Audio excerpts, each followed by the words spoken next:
and welcome to another episode of 8-Bit Keys. Today I have a very special guest in my studio. This is Anders Jensen. Most of you have heard his music before because I use it quite a bit in the background of both of my channels. And I've even shown in the past this vinyl record he sent me, and I've been selling his cassette album on my website for quite a while. I actually do the United States distribution for him because he's from Norway, and so it's pretty expensive to ship these things overseas, so I just handle the distribution for the United States.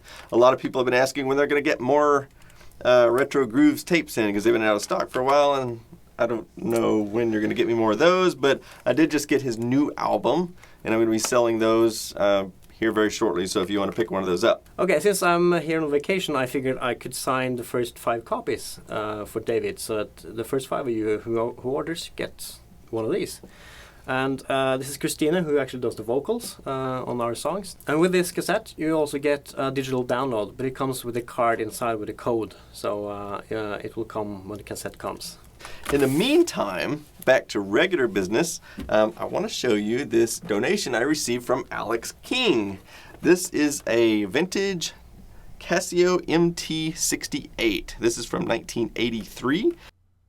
The MT-68 is a fairly basic looking keyboard with 12 built-in rhythms and 20 built-in instruments, and these instruments are very simple tones. However, it does have several effects to help you change the sound of those 20 instruments, giving you a lot more variation. On the rear, it has a tuning knob, a headphone jack, a line level output jack, and a power port. Also, the headphone jack is not the usual kind, but rather the 1/4-inch kind that you would usually see on a professional product. Just a quick overview of some of the important facts. It was released in 1983. It has 49 mini keys and 8 voice polyphony. In fact, keeping in mind that it was made in 1983, I would place this keyboard right about here on my toy meter. Yeah, pretty much right smack in the middle. I thought it would be interesting to hand this to Anders and see what a real musician can come up with using something like this. So I'm going to let him play around with it for a bit and see what he can come up with.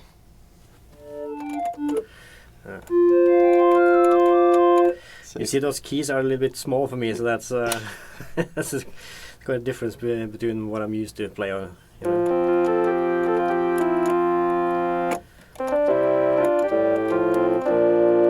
That's a horn, and then we have the accordion.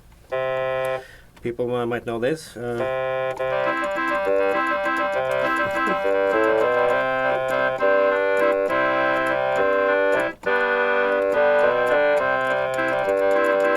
Remember that from King's Quest 5? Yeah.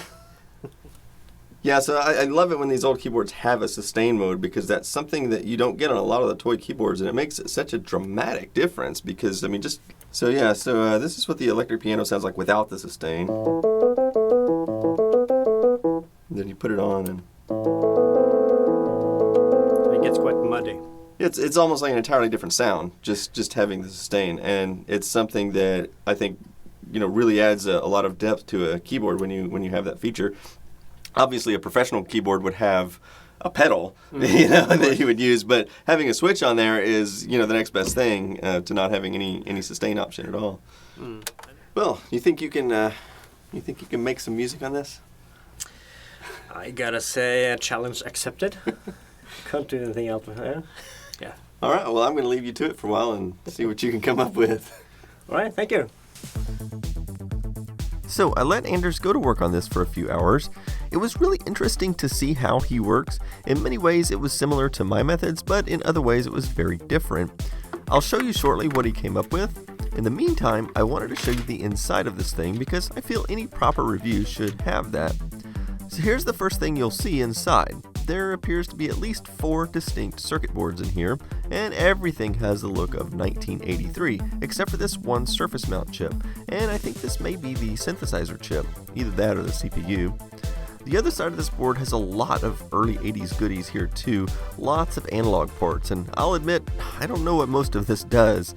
This large dip chip is probably the CPU. I also find it interesting how many little trim pots this thing has on it. I'm really curious as to what types of adjustments these would make if I started changing them. I also found the speaker design interesting. You can see it lives inside of its own little plastic housing once the panels are reassembled, so that probably improves the sound some. Okay, so we found I found this the guitar sound sounds pretty good. So this is the part I come up with.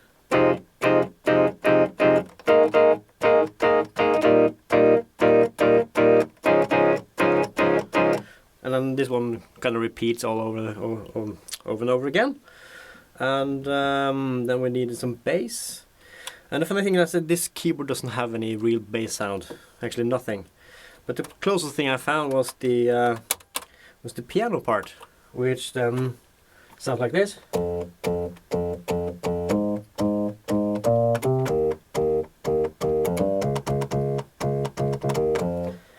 But there's no real bass in it, right? So what I did, I actually found a doubler, a pitch shift that I can shift it 1 octave down. So that makes it a little bit better. So that sounds a little bit like this.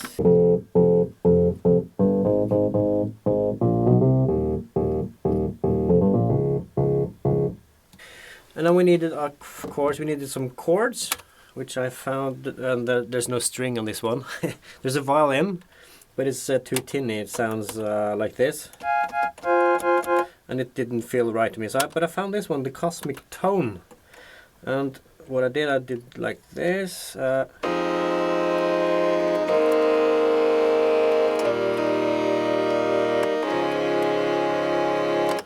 And what I did then, I actually layered it left and right and played it double.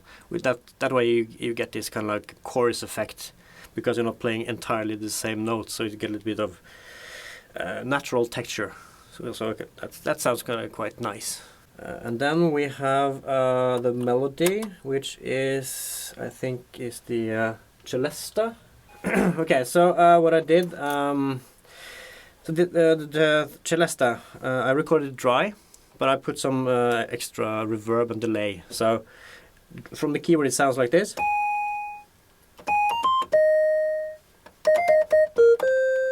Which is a little bit boring, right? So if you add the effect, we get something like this.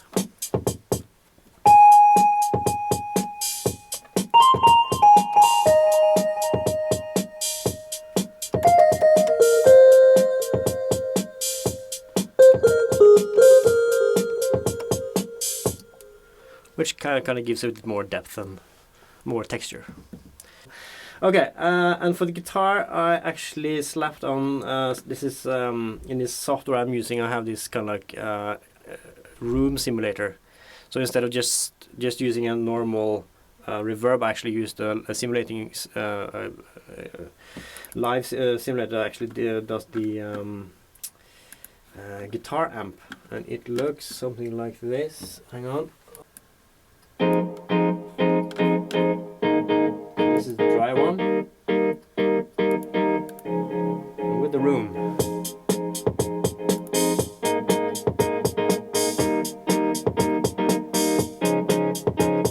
And then I basically put everything together, I guess, and then and of course the drums on this keyboard isn't as punchy as maybe you and I like it, so I actually put on some extra 80s drums.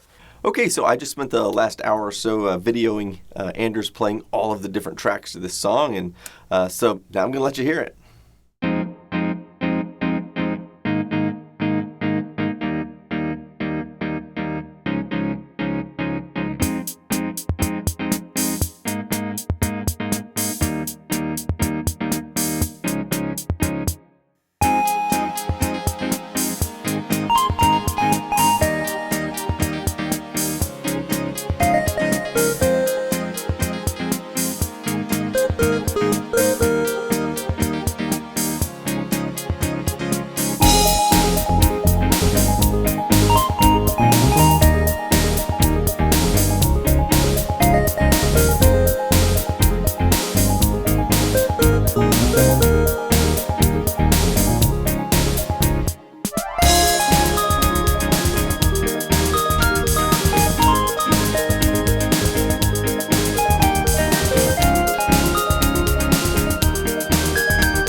so I hope you liked that. Now, as cool as that was, one of the things I like to do on this channel is to play music that's multi-track, but using only sounds that come from the keyboard. And, Anders just could not help himself. He just had to enhance some of the sounds because, that's just the way he's accustomed to working.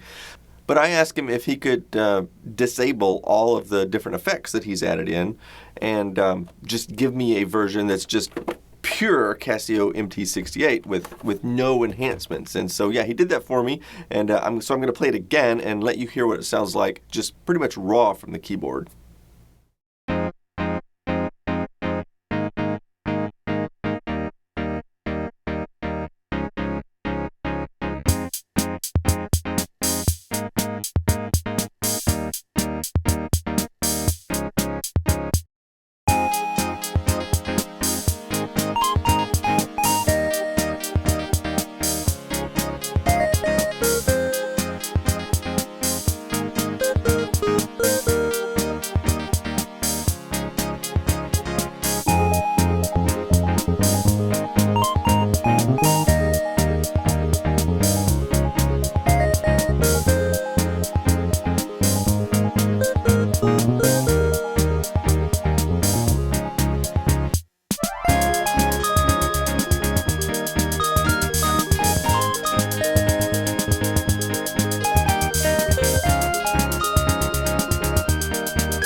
All right, so I was totally impressed with the song that he came up with. I hope you guys liked it too. I did want to mention that when I first gave him this keyboard, he came up with a song and he played it for me, and it was amazing. And I kept listening to it. I'm like, that sounds like there's more than just this Casio in there. Indeed. And it turns out he had added some other instruments, some extra bass and drums and whatnot. And so I told him it sounded great, but that's not really in the spirit of how I do things on 8-bit keys. I like to have just the keyboard. And he still managed to sneak some drums in on the on the video that we showed you earlier. But I still want you to hear that song, though. So I'm going to put a link down in the description field to his SoundCloud channel. And there's another Casio MT-68 song there. So there's going to be two of them, the one you just heard and the first one he made. And you need to go listen to that one, too, because it's actually pretty amazing. Other than that, what did you think of the MT-68? Yeah, actually, the keyboard surprised me. It was actually more fun than I thought it was going to be. And it had a lot more potential than I actually thought. So, yeah, I think it turned out quite well. That's actually something I always find when I play with these old keyboards. It's a real challenge at first, but then the more you play with them, the more you find little hidden treasures of sounds that you can use in ways that you didn't think of at first. And you certainly managed to do that with this one way better than I could have probably ever done. So anyway. All right, well, I guess that about wraps it up for this episode. So check down in the description field and stick around till next time.